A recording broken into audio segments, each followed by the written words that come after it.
As a ম্যানেজারের যদি কোনো ভুল ত্রুটি হয়ে থাকে তাকে আমরা বলেছি এইভাবে কিছু, সবার সাজেশন ছিল। সাইদ হাসান কারণ সাহেব কিছু সাজেশন দিয়েছে, আমাদের সাদাত সাহেব কিছু সাজেশন দিয়েছে, ইকবাল সাহেব কিছু সাজেশন দিয়েছে, রূপু সাহেব কিছু সাজেশন দিয়েছে। এই সাজেশনের উপরে ভিত্তি করে আমরা কিভাবে সামনের দিকে এগিয়ে যেতে পারি সেই দিকে আমরা ওই পথেই আমরা হাঁটছি। না, কোনো জবাবদিহিতার আনার এখানে কোনো ইয়ে নাই।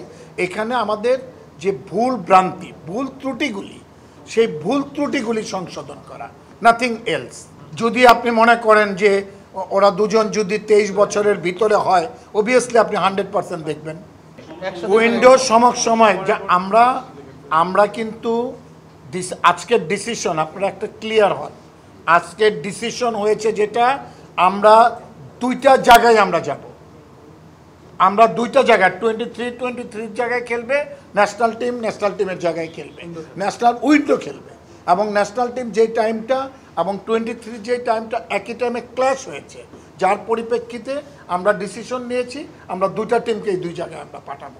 এবং সেই ক্ষেত্রে আমরা পাঠাবোই না, শুধু প্রয়োজনের পরিপ্রেক্ষিতে আমরা 3 দিন 4 দিন আগে পাঠাবো।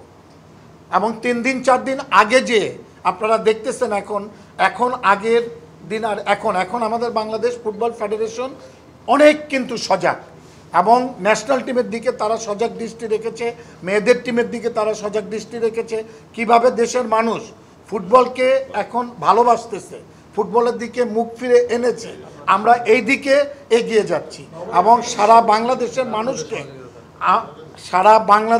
মানুষকে আমরা বাংলাদেশের ফুটবল আবার জাগ্রত করার জন্য যা যা প্রয়োজন, যা যা করণীয়, আমাদের তাবিদ আওয়ালের নেতৃত্বে আমরা সেটাই করে যাচ্ছি।